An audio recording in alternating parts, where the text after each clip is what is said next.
अस्सलाम वालेकुम बच्चों। आई होप आप सब ठीक होगे और आप लोगों का बॉटनी का एग्जाम अच्छा गया होगा। और आई नो बेटा सेक्शन बी बहुत अजीब सा आया था। मतलब ऐसा लग रहा था कि उन्होंने अच्छे अच्छे सवाल जो है वो सब जो है वो हटा के वो सवालात दे दिए। जो बच्चा कहता है भाई यार ये तो अजीब से हैं कुछ, तो मुझे कुछ अजीब से सवालात लगे बिल्कुल। लेकिन अल्हम्दुलिल्लाह बेटा ज्यादातर बच्चों का अच्छा हुआ। क्योंकि बेटा आज का पेपर सेक्शन भी अगर किसी का अच्छा नहीं हुआ तो इसका मतलब ये है कि उसने सिर्फ कुछ इंपॉर्टेंट सवालात ही याद किए हैं, तो ये मुनासिब नहीं है। अच्छा तरीका ये होता है कि आप पूरा अच्छे से पहले प्रिपेयर करो। सही, पूरा हर सेशन में आप जो मंथली टेस्ट देते हो अपने कोचिंग कॉलेजेस जो भी है वहाँ देते रहो, ताकि आपकी तैयारी होते रहे। ताकि आपको इस मुश्किल वक्त में जो अजीब से सवालात आ रहते हैं ये भी आप इनको हैंडल कर सको। अच्छा बच्चों, अब बॉटनी का पेपर था बच्चों इसका। मैंने सोचा एक वीडियो बनाऊं और उस वीडियो में मैं आप लोगों को उसके इसके करेक्ट आंसर बता दूं और पेपर डिस्कस कर लूं। बच्चों पहला सवाल आपकी बुक से दिया गया है। आप पहला सवाल लिखा हुआ है process where information present on gene. Process where, हाँ जी। Process where information present on gene is use to produce functional product by living organism. ऐसा प्रोसेस बताइए जिसमें जीन इस्तेमाल होती है कोई भी प्रोडक्ट बनाने में, यानी कि इन शॉर्ट प्रोटीन बनाने में। तो ऐसे प्रोसेस को क्या कहते हैं बेटा? ऐसे प्रोसेस को कहते हैं ट्रांसलेशन। सही। थोड़ा सा और जूम कर देता हूँ, आपको आसानी हो जाएगी देखने में। अच्छा बच्चों, अगला सवाल है मेरे बच्चों, it is a condition of true colour blindness. True colour blindness किसको कहते हैं बेटा? मोनोक्रोमेसी। सही है, मोनोक्रोमेसी आप सबको पता है क्या होती है। क्वेश्चन नंबर 3 बेटा, organs with similar functions but different in their anatomical features are termed as. क्या मतलब बेटा इसका? सिमिलर फंक्शंस हैं और एनाटॉमिकल फीचर्स डिफरेंट है, तो बेटा ऐसे ऑर्गन्स को क्या कहते हैं बच्चों? Analogous organs. ठीक है। कुछ ये भी बुक का है। सही। क्वेश्चन नंबर 4 भी बुक का है, conversion of nitrates into nitrogen. Nitrates को नाइट्रोजन में कन्वर्ट करना, तो दोबारा ये हमने कल एमसीक्यूज, तकरीबन एमसीक्यूज तो बेटा अल्हम्दुलिल्लाह लगे हैं, जो हमने कल डिस्कस किए थे। याद होगा आप लोगों को, मैंने पेपर से एक दिन पहले यानी कि कल आपको मैंने एक वीडियो अपलोड करी थी आप लोगों के लिए एमसीक्यूज की। The water cycle begins with the process. Water cycle कौन से प्रोसेस से स्टार्ट होती है? It begins with evaporation. सही बच्चों। डीएनए को जब डीएनए जब रेप्लिकेट हो रहा होता है स्टेम पे, उसकी जो बाइंडिंग होती है बेटा दोनों स्ट्रैंड्स की, वो कौन रोकता है ताकि दोबारा बाइंड ना कर जाए काम के दौरान? एसएसबी प्रोटीन्स होते हैं बेटा, याद करो। Single stranded binding proteins. ये तो आपकी बुक का भी एमसीक्यूज लग रही है, बुक में भी है। सही। इकोलॉजिकल, ऐसा इकोलॉजिकल सक्सेशन बताओ बच्चों जो एरिड एनवायरनमेंट, सूखे एनवायरनमेंट में या डेजर्ट्स में या ड्राई एनवायरनमेंट में स्टार्ट होता है ना, तो बेटा जीरो सीर है। और ये जीरो सीर का एक और नाम होता है बच्चों जिरार्ड। सही बच्चों। अगला आपके पास सवाल है मेरे बच्चों, this type of culture is use to produce. ऐसा, ये जो कल्चर है, कल्चर का मतलब आर्टिफिशियल मीडियम फॉर ग्रोथ। ये जो कल्चर है बेटा इस्तेमाल किया जाता है उन प्लांट्स को डिजीज फ्री बनाने के लिए। जो साइंटिस्ट चाहते हैं यार इसको, मैं इस प्लांट को मैं डिजीज फ्री बना दूं, बीमारी से बिल्कुल उसको फ्री कर दूं। और ये कल्चर इस्तेमाल किया जाता है इन्फेक्टेड प्लांट मटेरियल को इस्तेमाल करके। तो ऐसे कल्चर को कहते हैं बेटा मेरिस्टेम कल्चर।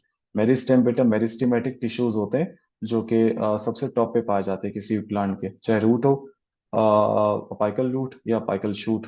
और बेसिकली ये वाले जो एरियाज होते हैं बच्चों ये डिजीज फ्री होते हैं। तो इन डिजीज फ्री एरियाज को जो है वो अलग करना, काट के, और उनको ग्रो करना, ये कहलाता है meristem culture. Primary cell culture क्या होता है बेटा? जिसमें हम लोग सेल्स को आइसोलेट करते हैं एनिमल टिश्यूज से और उनको बाहर ग्रो करते हैं। इन विट्रो लिखा हुआ है, इन विट्रो। सही, एनिमल टिश्यूज है। तो एनिमल टिश्यूज हो गया, और ये तीन की पॉइंट्स है इसके, isolation of cells from animal tissues और उनकी विट्रो की growth. Vitro means outside. Primary cell culture. Zero seed की बेटा सेकंड स्टेज, पहली स्टेज का नाम होता है क्रस्टोस लिचेन स्टेज, दूसरी का नाम है फोलियोस लिचेंस स्टेज। सही है। फोलियेज लिखा हुआ है, खैर यहाँ तो इन्होंने फोलियोस कहते हैं पत्ते को, उन्होंने यहाँ पे एंजाइम बना दिए foliage. Wow. Mutation in which genes are mutated in normal pattern. ऐसी म्यूटेशन बताओ जिसमें नॉर्मल पैटर्न में जीन्स आती हैं और इनहेरिट होती हैं विदाउट एनी हार्मफुल इफेक्ट। तो समझो बेटा ये न्यूट्रल म्यूटेशन है ना। पॉजिटिव में तारीफ होती है, सही, नेगेटिव में बुराई होती है, विदाउट एनी हार्मफुल इफेक्ट। तो समझो ये पॉजिटिव नहीं है, ये न्यूट्रल है।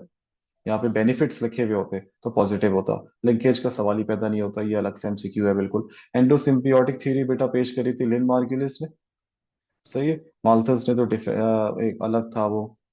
सही है, उनकी अलग पब्लिकेशन थी। पॉपुलेशन जेनेटिक्स पे लिमार्क थ्योरी आपको पता है। Philosophy zoologique, Darwin theory, origin of species. तुम्हारे पास बचा लिन मार्गुलिस।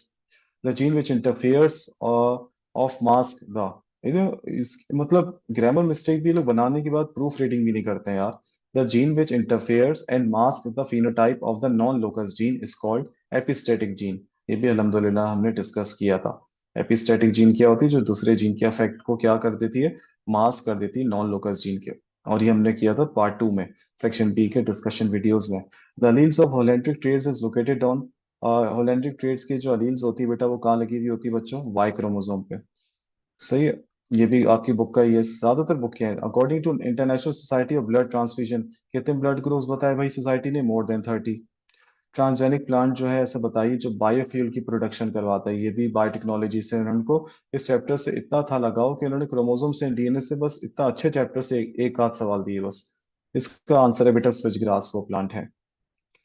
बाकी सारे हेलोफाइट्स हैं, वो ट्रांसजेनिक नहीं है। ट्रांसजेनिक प्लांट स्विच ग्रास है इसमें।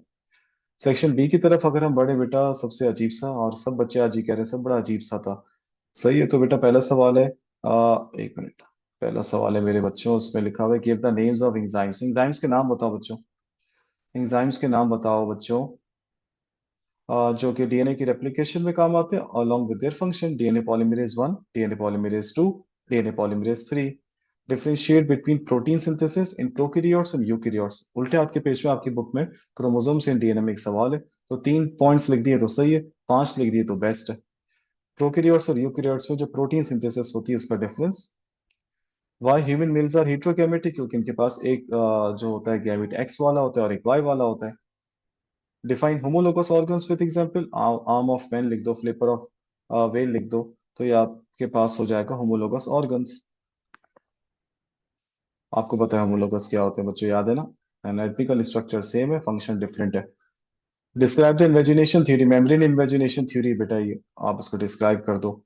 ये ज्यादातर बच्चों ने शायद छोड़ा है। वाटर एक्वाफर्स, ये भी छोड़ा होगा। एक्वाफर्स बेटा मैन एंड हिज एनवायरनमेंट में छोटा सा टॉपिक है, कि वो अंडरग्राउंड ऐसे वो मतलब समझो ये स्टोरेज हाउस होते हैं रॉक्स में, जो जहाँ पे पानी जो है अंडरग्राउंड स्टोर होता है, बारिश वारिश का पानी।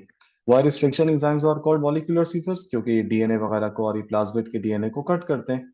What is heteroploidy, right its types. बेटा हेट्रोप्लॉइडी पता है ना क्या होती है, क्रोमोसोम से डीएनए में म्यूटेशन वाले टॉपिक पर है हेट्रोप्लॉइडी, जिसमें आपके पास ये चेंज आता है, समझो आपके पास जेनेटिक मटेरियल में। अब ये चेंज या तो आएगा पॉलीप्लॉइडी में या तो आएगा एनीप्लॉइडी में। पॉलीप्लॉइडी में तो ट्रिप्लॉइड, टेट्राप्लॉइड, 3n 4n बन जाते हैं और वो प्लांट्स में वैरायटीज पैदा करते हैं। और एनीप्लॉइडी में 2n+1 या 2n-1, जिसकी फर्दर एग्जाम्पल्स थी Down syndrome, Klinefelter syndrome, Turner syndrome. सही है, यहाँ पे बस काफी था छोटा छोटा सा। Explain any one of the following, ये अच्छा सवाल था चलो। Codominance, incomplete dominance. Question number 10 है, Y linked traits are called holandric traits. अक्सर बच्चे पूछ रहे हैं सर, ये तो आंसर बुक में ऐसा नहीं था कि होलेंड्रिक के मीनिंग लिखे हुए हो।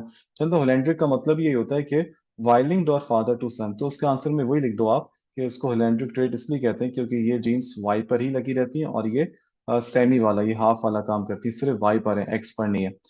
सही है। और आप ये कह सकते हो इसमें कि ये सिर्फ फादर टू सन ही ट्रांसफर होती हैं इनकी करेक्टरिस्टिक्स। अब ये इतना अजीब सा सवाल है, ये आखिरी के मतलब ये 11 और 12। Differentiate between divergent and convergent evolution. यार डाइवर्जेंट एवोल्यूशन का ताल्लुक जो है वो होमोलोगस ऑर्गन से, कन्वर्जेंट एवोल्यूशन का ताल्लुक एनालोगस ऑर्गन से। Differentiate between zero seed and hydro seed. Zero seed start होता है ड्राई एरियाज पे, सही है, एंड होता है आपके पास फॉरेस्ट स्टेज पे, climax stage. Hydro seed start होता है पॉन्ड से, सही है, छोटे स्ट्रीम से, तालाब से, वो एंड होता है आपके पास क्लाइमेक्स स्टेज, स्टेज उसकी होती है वुडलैंड स्टेज, जिसको हम लोग कहते हैं चलो ये पूरा बन गया आपके पास फॉरेस्ट। इनके पाइनरी स्पीशीज अलग अलग होते हैं, जीरो सीड के अलग है, हाइड्रो सीड के अलग है। बस ये 2-3 पॉइंट्स ही बनते हैं इसके बच्चों। Define any one, any two of the following. 3D culture, anther culture, cell line culture, primary cell culture. अभी मैं सवाल देख रहा हूँ और मैं देख रहा हूँ कि यार इसमें क्रोमोसोम से डीएनए कोई क्रॉस नहीं दिया, क्रोमोसोम से डीएनए में कोई अच्छे सवाल थे सारे, वो नहीं दिया। इनहेरिटेंस वाले चैप्टर में क्रॉसेस थे, वो नहीं दिए। ये मुझे समझ नहीं आया, बायोटेक्नोलॉजी से इतनी मोहब्बत हो गई।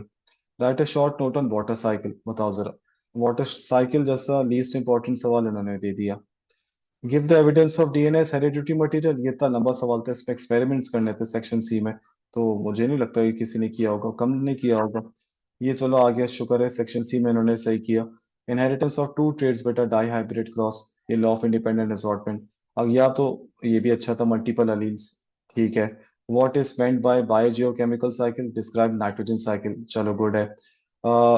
सही है। और एक और था, question number 6, explain techniques of gene cloning, लिख दिया क्लोनिंग को।